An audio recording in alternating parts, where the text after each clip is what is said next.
Sound माता मरगतश्यामा मातंगी मदशालिनी कटाक्षयतु कल्याणी कदम वधुवासिनी। श्रीराम जय राम जय जय राम। श्रीराम जय राम जय जय राम।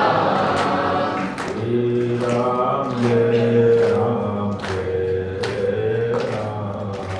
श्रीराम जय राम जय जय राम। धर्म की जय हो, अधर्म का नाश हो, प्राणियों में सद्भावना हो, विश्व का कल्याण हो, गौ माता की जय हो, गो हत्या बंद हो। नमः पार्वती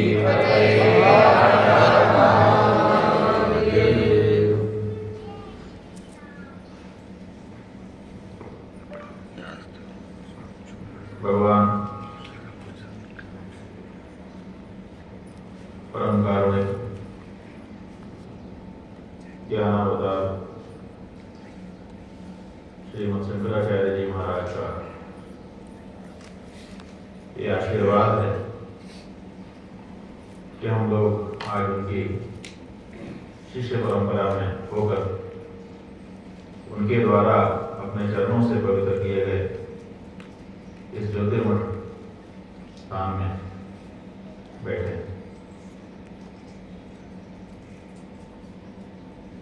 समुपस्थित संत वृंद, विद्वत वृंद, मातृशक्ति और बच्चों, ये बड़ा सुख का अवसर होता है जब गुरु स्थान में आना। हमको भी आज यहाँ एक बार फिर से आकर के प्रसन्नता हो रही।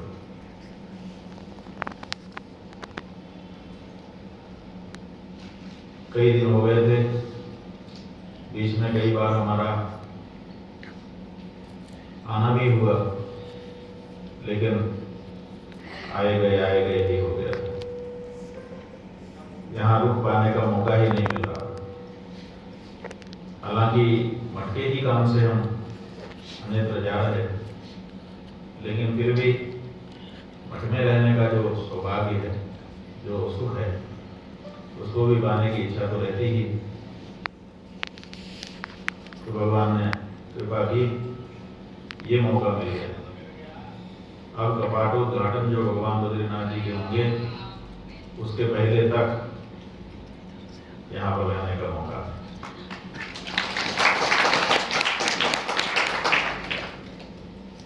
यहाँ के लोगों से मिलना जुलना होगा, चर्चा होगी,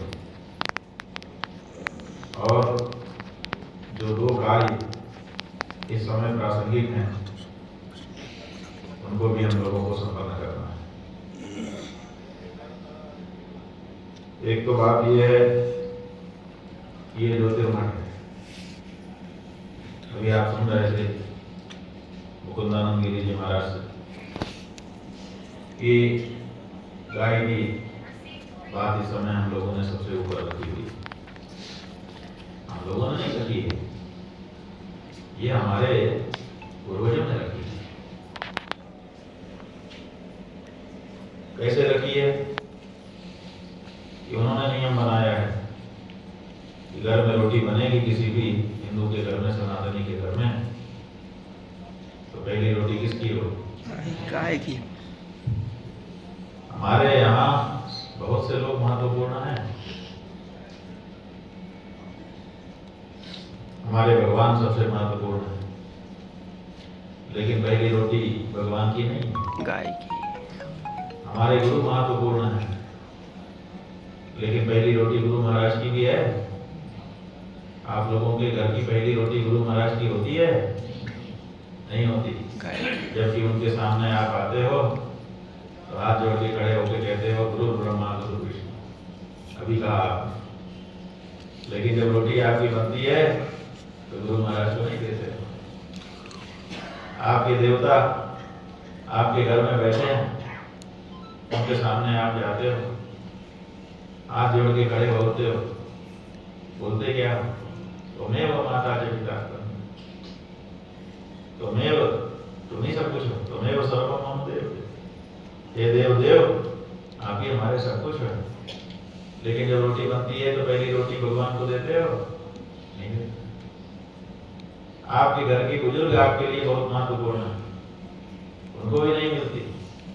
आपके घर के बच्चे आपके लिए बहुत महत्वपूर्ण है, लेकिन उनको भी पहली रोटी नहीं देते हो। आप जिसको बहुत ज्यादा मानते हो, जिससे ज्यादा आपका प्रेम होता है, उसके लिए तो सब चीज, लेकिन मजाल है कि किसी हिंदू के घर की पहली रोटी किसी प्रेमी को मिल जाए। पहली रोटी अगर हमारे हिंदुओं के घर की किसी को मिलती है तो वो है गाय गौ माता। सही है कि गलत? सही है। ये जो परंपरा हमारे पूर्वजों ने बनाई, इस परंपरा के माध्यम से उन्होंने हमको कह दिया कि तुम्हारे लिए हिंदू होने के नाते सबसे प्रथम अगर कुछ है तो वो है गौ माता।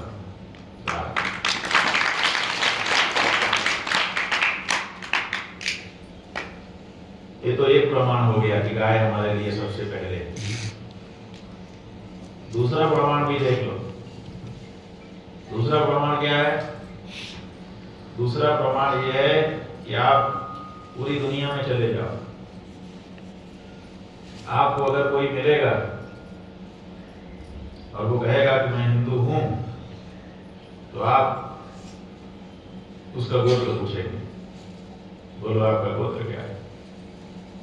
आप लोग यहाँ रहते हैं, पूरे देश से विदेश से तीर्थ यात्री आते हैं, आप लोग उनकी पूजा यहाँ कराते हैं, चाहे ज्योतिर्मठ में कराएं, चाहे ज्योतिरीश्वर में कराएं, चाहे नरसिंह मंदिर के प्रांगण में कराएं, चाहे बद्रीनाथ जी में ही साक्षात कराएं, चाहे ब्रह्म कपाली में श्राद्ध कराएं, जो भी आ रहा है, आप पूजा कराने के पहले उससे क्या पूछते हैं? आपका क्या नाम है? तो वो अपना नाम बताता है। और उसके बाद आप क्या पूछते हैं? आपका गोत्र क्या है? बिना गोत्र की पूजा हो जाएगी? बोलो हमारे पीठ पुरोहित जी, आनंद जी, बिना गोत्र के आप पूजा करा दोगे? संभव ही नहीं है। अगर किसी को, किसी यजमान के द्वारा ये सुनने को मिलेगा कि मुझे तो पता ही नहीं मेरा गोत्र क्या है, मैं नहीं जानता, भूल गया, तब आप क्या कहेंगे? कश्यप गोत्र पढ़ेंगे, माने गोत्र तो पढ़ेंगे। हमारे भगवान जी बता, गोत्र नाशे तो कश्यपा। अगर गोत्र किसी को नहीं पता है, भूल गया है, तो कश्यप गोत्र पढ़ करके उसको आगे बढ़ना पड़ेगा, लेकिन गोत्र तो पढ़ना ही पड़ेगा। इसका मतलब क्या है? इसका मतलब है कि बिना गोत्र का हिंदू नहीं होता, चाहे वो कहीं का हिंदू हो, बिना गोत्र का कोई हिंदू नहीं होता। और गोत्र का मतलब क्या होता है? गोत्र का मतलब सीधा ही है, दो अक्षर का शब्द है, एक शब्द है गो और दूसरा है त्रा। गो का मतलब गाय और त्रा का मतलब उसकी रक्षा करना। इसका मतलब है कि हर हिंदू गोत्र वाला होता है, इसका मतलब हर हिंदू गाय का रक्षक होता है। जो गाय का रक्षक नहीं है वही हिंसया दूयते चित्तम। हिंदू शब्द की व्याख्या करते हुए लोगों ने कहा कि हिंदू कौन है? कहा जो हिंसा से दुखी हो जाए, हिंसा देख करके दुखी हो जाए, और विशेष करके गौ माता की हिंसा से जिसका चित्त दुखी हो जाए वो हिंदू। दूसरी जगह शास्त्र ने परिभाषा बताई, हिंदू कौन? तो कहा तीन सबसे बड़े कारण जिससे कोई लक्षण, जिससे हिंदू की पहचान हो सकती है, वो कौन कौन सी है? तो बताया गोश भक्ति दृढ़ायस्य, पुनर्जन्मनि दृढ़ाशयः, ओंकारं मूलमंत्रं च सवई हिंदू स्मृतः, वो व्यक्ति हिंदू है। पहली शर्त क्या है, पहला लक्षण, पहली पहचान है गोषु भक्ति दृढ़ा यस्य, जिसकी दृढ़ भक्ति गाय में हो वही व्यक्ति हिंदू हो सकता है। बाकी सब पहचान बाद में। पहली पहचान हमारी क्या है, गाय के प्रति हमारी भक्ति। और इसीलिए हम हिंदुओं के घर में पहली रोटी गाय की होती थी, और वो पहली रोटी जो गाय की होती थी उसको खाने के लिए एक गाय भी हमारे घर में होती थी। अगर गाय ही नहीं होगी तो पहली रोटी खाएगा कौन? इसलिए हर हिंदू के घर में, हिंदू घर है इसकी पहचान के रूप में गौ माता विराजमान रहती थी। अब ये गौ माता हिंदू के घर में रह करके करती क्या? आप में से बहुत से लोग कहेंगे कि दूध देती थी, दूध के लिए ही तो हम लोग गाय रखते हैं अपने घर। लेकिन ये जो आपकी समझ है ये असली समझ नहीं है, ये भरमाई गई समझ है। असली समझ असल अलग है। भरमाई समझ ये है कि दूध के लिए हमको गाय की जरूरत है, गाय नहीं होगी तो दूध कहां से मिलेगा। लेकिन ये बात सही नहीं है। गाय केवल दूध नहीं देती, दूध भी देती है, ये अलग बात है। लेकिन असल में गाय संसार की ऐसी कोई चीज नहीं है, आपके मन की कोई ऐसी कामना नहीं है जिसको पूरा करने की सामर्थ्य गौ माता में ना। शास्त्रों में स्पष्ट रूप से कहा गया है, धर्म अर्थ काम मोक्ष जो 4 प्रकार के पुरुषार्थ हैं, चारों पुरुषार्थों को देने में अगर कोई सक्षम है और वो प्रत्यक्ष है तो वो है हमारी गौ माता। वो आपको केवल दूध नहीं देती। हमारे देश के ही राजा थे दिलीप, उनको संतान नहीं थी, परेशान हो गए, गुरु वशिष्ठ के यहाँ गए, महाराज बुढ़ापा आ रहा है, उत्तराधिकारी का क्या होगा? गुरु महाराज ने कहा ठीक है, क्या चाहते हो? कहा संतान, उत्तराधिकारी पुत्र दे दीजिए। वशिष्ठ जी ने कहा नहीं, मैं नहीं दूंगा, ये गाय इसकी सेवा करो, ये दे सकती है। राजा ने कहा महाराज गाय पुत्र दे देगी, का सेवा करके देख लो, प्रयोग हो जाएगा। और राजा दिलीप पत्नी सुदक्षिणा के साथ 40 दिन तक, जब तक आशीर्वाद नहीं मिल गया गौ माता का, 40 दिन में मिल गया, 40 दिन तक नंगे पांव दिन भर गौ सेवा के लिए उनके पीछे पीछे चलते रहे।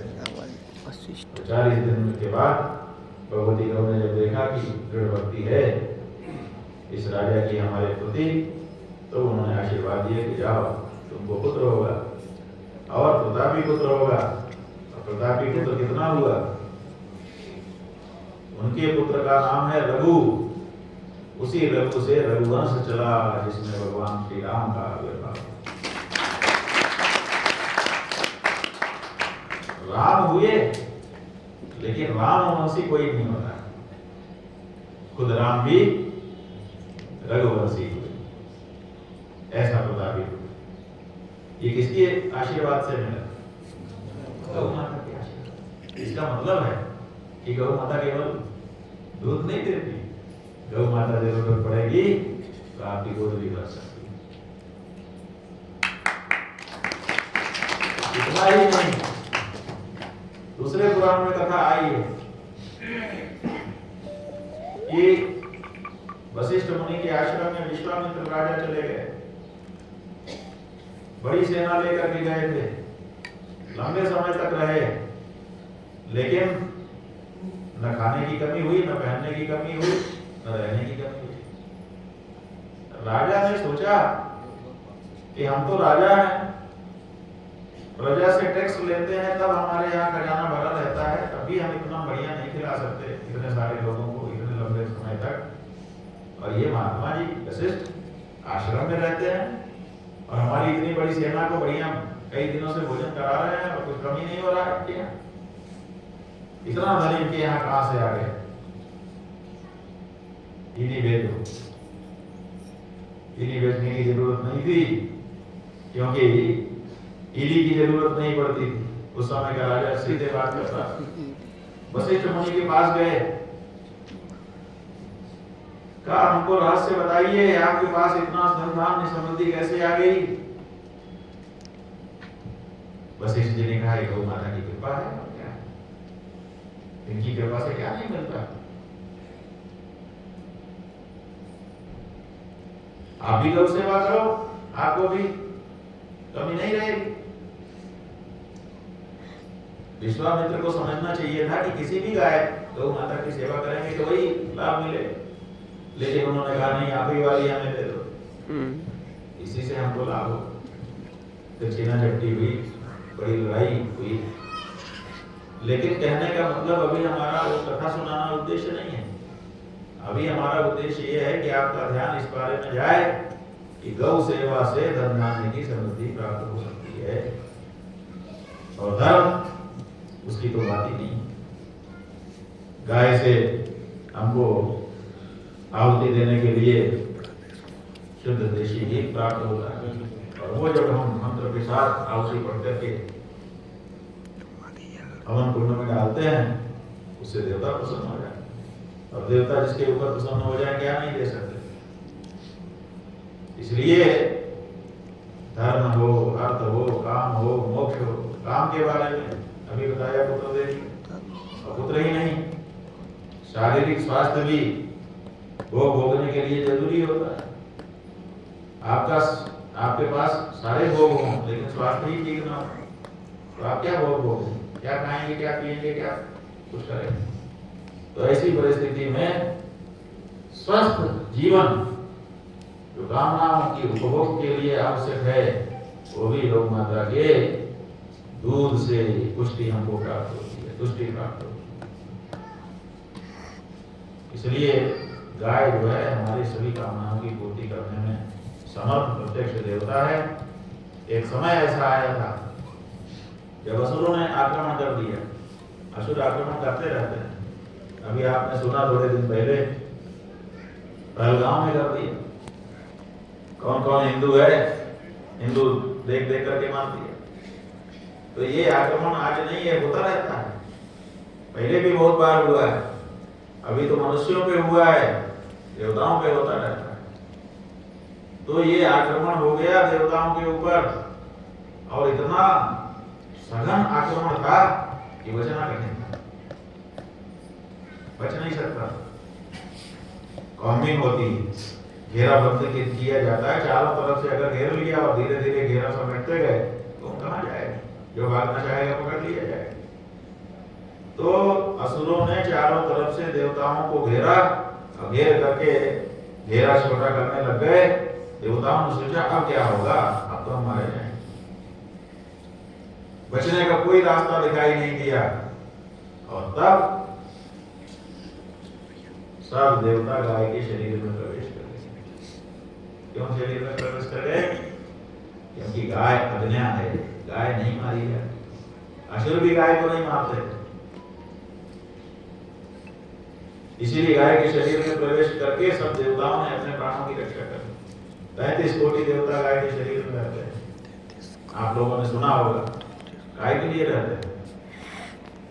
गाय के शरीर में रहने की क्या जरूरत है? देवताओं के लिए तो स्वर्ग बना हुआ है, तो स्वर्ग में नहीं रहते, गाय के शरीर में रहते हैं।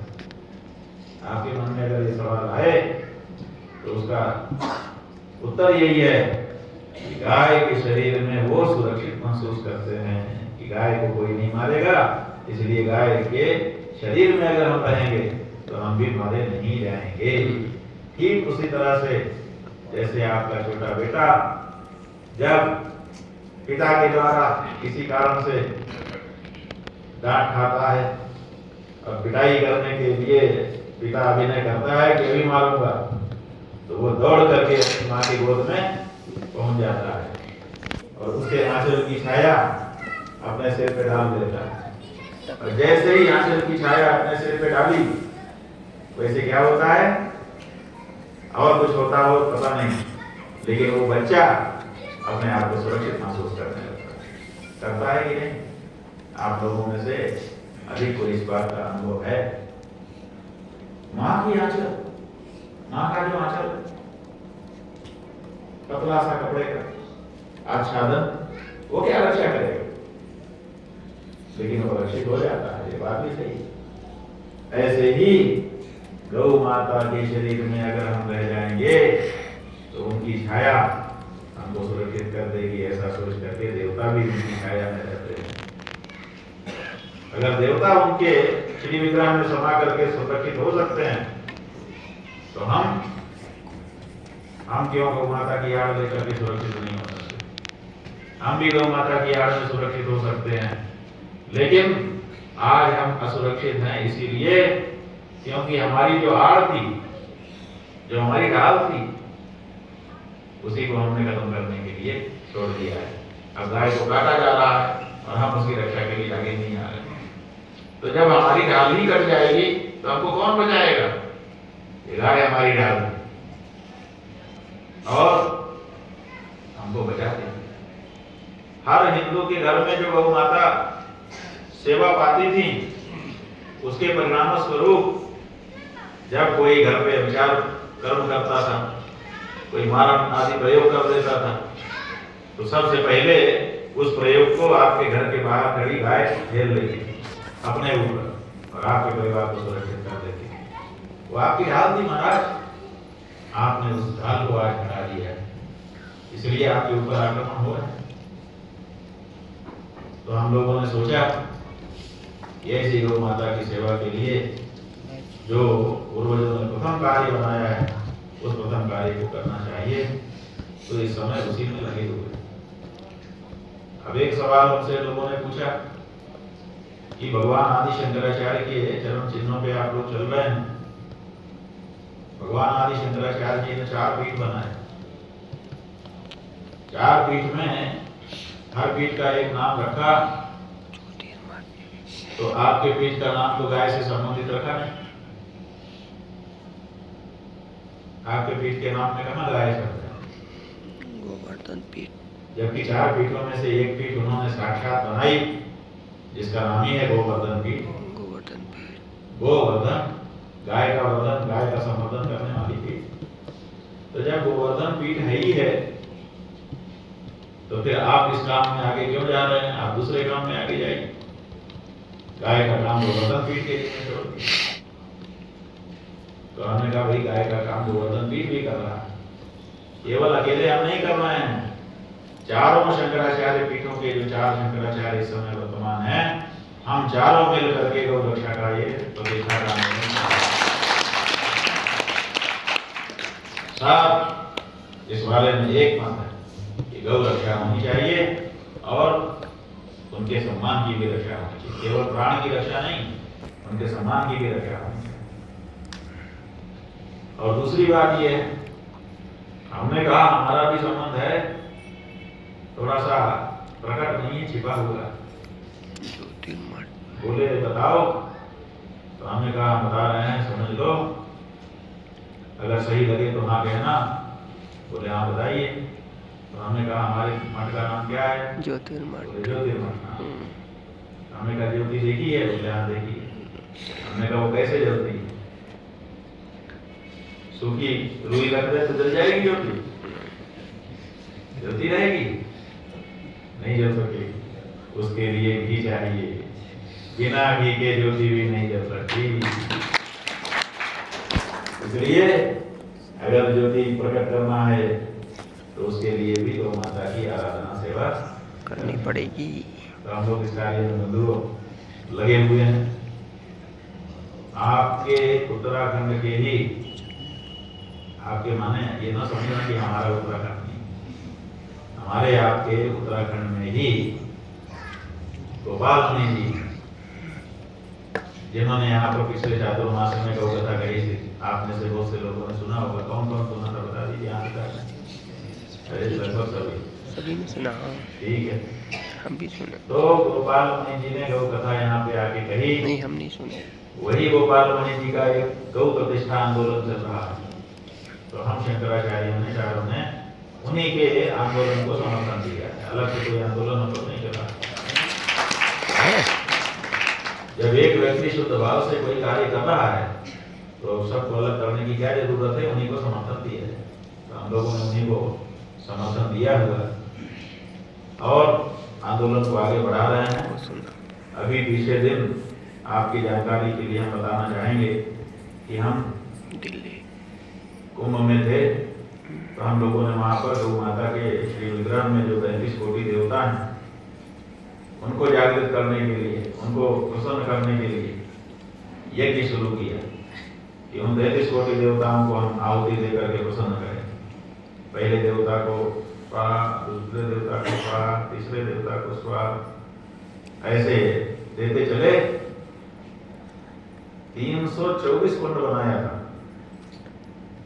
और 1000 के लगभग पंडित रखे थे। 2 4 2 3 लेकिन पूरे महीने रोज आहुति डालने के बाद भी 2,61,00,000 आहुतियां ही हो पाई। अभी लगभग 31 करोड़ आहुतियां बाकी। एक तो ये बात। दूसरे, हम लोगों ने राजनीतिक दल जो अपने देश में हैं, जो सत्ता में जाते हैं, अलग अलग है।